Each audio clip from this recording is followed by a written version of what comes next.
शादी करी। इधर देखो, इधर देखो। कोर्ट में आई है, कोर्ट की तरह रहो। कोर्ट के तरफ नहीं नहीं रही। नहीं, कोर्ट से कोर्ट की तरह जाओ। तुम क्या करते दूसरे को रख दिया रे रख। मेरे हस्बैंड दूसरी शादी कर लिए, उनको अफेयर था और इसी वजह से शादी कर लिया। एक डॉक्टर पति अपने पत्नी को छोड़कर किसी और लड़की के साथ चक्कर चलाता है, अफेयर करता है, उस लड़की से शादी कर लेता है और अपने इस पत्नी को छोड़ देता है पहले पत्नी। 7 साल बनाया है मेरा जिंदगी बर्बाद करके। पता है 20 को शादी करेंगे। बताइए इसको शर्म है, मेरी छोटी सी बच्ची है ये बच्ची पर इसको दया है कि बच्ची तुम कैसे जी रही है, कैसे रह रही, तरस रही है अपने बाप के लिए। ये राक्षस को शर्म नहीं है। मुझे विश्वास था कि बच्ची को देख के शायद उसका होगा, लेकिन वो बच्ची को देख के भी उसका मन नहीं। बच्ची होने के बाद कभी खोज खबर नहीं लिया आप लोगों का? नहीं, मैं कितनी बार कोशिश की कि बच्ची के लिए शायद वो मान जाए, लेकिन वो फिर भी नहीं माना। जिस लड़की के साथ उसका अफेयर है उसके साथ शादी करके रहता है। उसके साथ शादी करके 3 बच्चे भी हो गए उसके। 3 बच्चे भी हो गए और अभी कहाँ वो रहता है? वो अपने घर पे रहता है। मेरे साथ छेड़खानी करने के लिए रात को 12 बजे कमरे में घुसे। कौन घुसा? उसके पापा। मतलब उस लड़के के आपके पति के जो पिता हैं वो आपसे छेड़खानी करने के लिए रात में 12 बजे रात में आपके घर में भी घुसे? जब मना किए, हम उसको विरोध किए तो मेरे गले पे पैर रख के जूते से कुचला गया था। कमरा में घुसा रे, तुमको शर्म है? ससुर कहने का लायक है?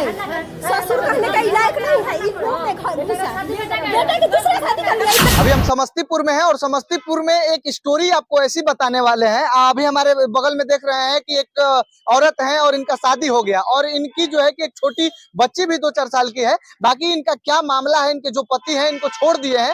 शादी हुआ, जब शादी के 3 साल बाद तक इनके पति इनके साथ नहीं रहते, उसके बाद कोर्ट से मैनेज करा के जैसे तैसे परिवार वाले इनके पति को इनके साथ रखते हैं। इनके पति 3 महीना उसके बाद इनके साथ रहते हैं और जब इनके पेट में बच्चा हो जाता है उसके बाद इनके पति इनको छोड़ के चले जाते हैं। आज तक ना वो बच्ची अपने बाप का मुंह देखी है और ना ही वो पिता अपने बेटी का मुंह देखा है। बाकी क्या मामला है इनका, इनसे ही समझने का प्रयास करेंगे। क्या मामला है आपका? मेरे हस्बैंड दूसरी शादी कर लिए, उनको अफेयर था और इसी वजह से शादी कर लिया। अब हम लोग इतना कोर्ट कचहरी से अच्छा, कब शादी आपका हुआ था? 2012।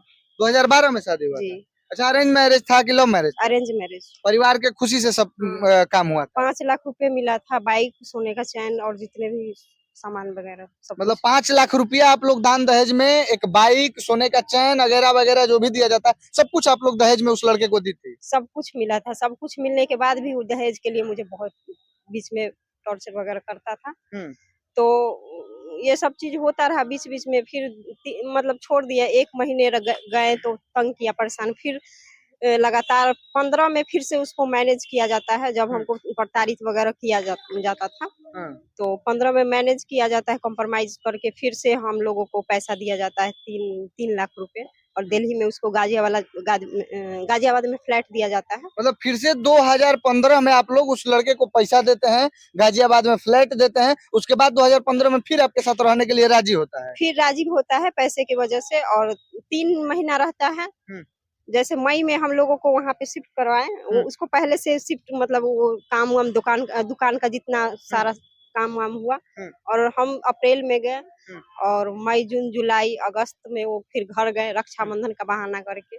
फिर रक्षाबंधन घर में क्या ऐसा करके घर से आए और फिर 2-4 दिन बाद सारा सामान पैक करके हमको मारपीट करके और बच्चे को मुझे मारने के लिए मुझे बहुत मतलब मारा गया, पीटा गया। तब वहाँ से भागे कि नहीं तुम सबूत रखोगी। इस तरह से मुझे, मैं तो जब बच्ची आपकी पेट में थी तो मारने का कोशिश किया गया? मारने का कोशिश किया गया। उसके बाद वहाँ से छोड़। अच्छा, ये बताइए कि आपका शादी होता है 2012 में, शादी के बाद आपका विदाई भी हुआ होगा, माँ बाप और आप भी बहुत सपने सजा के सोची होंगी कि हम अपने पति के घर जा रहे हैं, बहुत सपने सजाई होंगी और कुछ दिन तक रखता है, वो भी मार पीट के रखता है और अचानक ऐसे भगाता है या खुद छोड़ के भाग जाता है।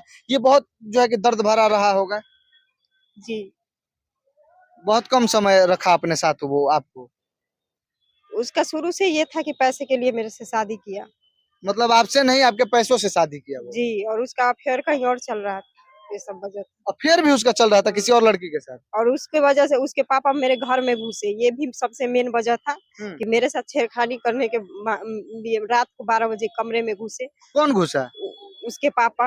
मतलब उस लड़के के, आपके पति के जो पिता हैं वो आपसे छेड़खानी करने के लिए रात में 12 बजे रात में आपके घर में भी घुसे? जब मना किए, हम उसको विरोध किए तो मेरे गले पे पैर रख के जूते से कुचला गया था। मतलब आपके ससुर गले पे पैर रख के पूरा मुझे मार पीट के अधमरा कर दिया गया था। उस टाइम। इतना दर्द दिया गया आप? तब जाके मेरे ऊपर से मेरे तरफ से केस किया गया, ऐसे केस नहीं हुआ था, बहुत ज्यादा हो गया था। आपको बहुत ये सब देख के रोना आ रहा होगा, सोच के रोना आ रहा होगा, उस समय बहुत दुख हुआ होगा। उसके बाद भी मैं उसको माफ कर दी, उसके बाद भी फिर कंप्रोमाइज करके मैं उसके साथ गई। तो जब वो इतना दर्द दे रहा था तो आप उसको माफ पे माफ क्यों किए जा रहे थे? माफ इसलिए किए जा रहे थे कि गांव समाज के लोग बोलते हैं ना कि 2 शादी ऐसे वैसे। मेरी माँ नहीं है, बचपन में छोड़ के चली गई, तो आपकी मुझे माँ भी नहीं है बचपन से ही?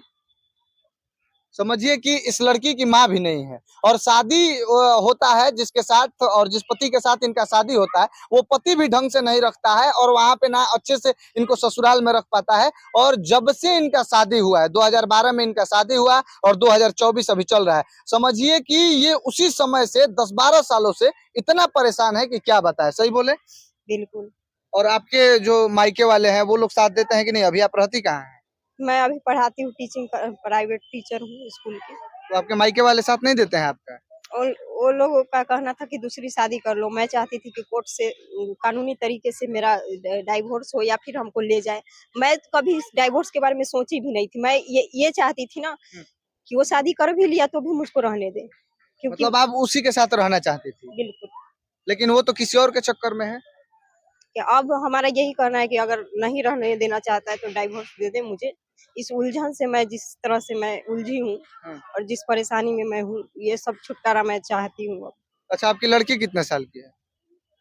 2016 में बच्ची की मेरी जन्म हुई थी। मतलब कि 8 सालों की आपकी बच्ची है, 8 साल जी, की। जी। वो बच्ची अभी आज तक अपने बाप का मुंह तक नहीं देखी। कभी नहीं देखी है। वो 7 साल बाद कोर्ट में आया था, जब मेरे इधर से मैं अकेला उसको इतना कहते हैं ना कि सच्चाई के साथ अगर हम खड़े हैं तो जरूर होता है, न्याय होता है। तो हमारे साथ कोर्ट में जब उसको आना पड़ा 7 साल के बाद कोर्ट में, उसके बाद भी मैं कोर्ट में रोती रही, बिलखती रही, लेकिन फिर भी वो नहीं आया। फिर भी वो मेरी बच्ची को छोड़ के चला गया। अब बताइए, उससे इतना प्यार करती थी और वो आज तक 8 साल की आपकी बच्ची हो गई। अभी आज तक वो अपने बच्ची का मुंह तक नहीं देखा है। वो कैसा बाप है, कैसा पति है? मुझे विश्वास था कि बच्ची को देख के शायद उसका होगा, लेकिन वो बच्ची को देख के भी उसका मन नहीं। बच्ची होने के बाद कभी खोज खबर नहीं लिया आप लोगों का? नहीं, मैं कितनी बार कोशिश की कि बच्ची के लिए शायद वो मान जाए, लेकिन वो फिर भी नहीं माना। अभी आज तक कभी कॉल मैसेज कभी कुछ करता है कि नहीं? मिलने का कोशिश करता है कि नहीं? मैं जितना नंबर मुझे जानकारी मिलती है मैं कॉल करती हूँ तो वो मुझे ब्लॉक कर देता है। उसका कहना है कि तुम केस की हो तो तुमको जीवन भर तुम्हारा नरक जिंदगी बना देंगे। और वो उस लड़की से, जिस लड़की के साथ उसका अफेयर है, उसके साथ शादी करके रहता है? उसके साथ शादी करके 3 बच्चे भी हो गए उसके। 3 बच्चे भी हो गए? और अभी कहाँ वो रहता है? वो अपने घर पे रहता है। अच्छा, आपके वो पति करते क्या हैं? वो डॉक्टर है। वो डॉक्टर हैं? हाँ, उसका हॉस्पिटल भी है, उसका होलसेल भी है। बिद्दुपुर वैशाली जिला में सैदपुर गणेश ग्राम। और उसके पिता भी उसी लाइन में है। उसका भाई भी उसी मेडिकल लाइन में। सोचिए कि एक डॉक्टर पति अपने पत्नी को छोड़ देता है और बिल्कुल असहाय अवस्था में छोड़ देता है, ना अपने पत्नी का कुछ सुध-बुध लेता है, ना अपने बच्ची का कुछ सुध-बुध लेता है और छोड़ के किसी और लड़की के साथ चक्कर चलाता है। तो सही बात है? बिल्कुल सही बोले। और इस वीडियो को इतना शेयर करिए कि उस डॉक्टर पति को जो है कि पति के पास ये वीडियो पहुंचे और इस महिला को इंसाफ मिले। बाकी आप सबका बहुत बहुत धन्यवाद।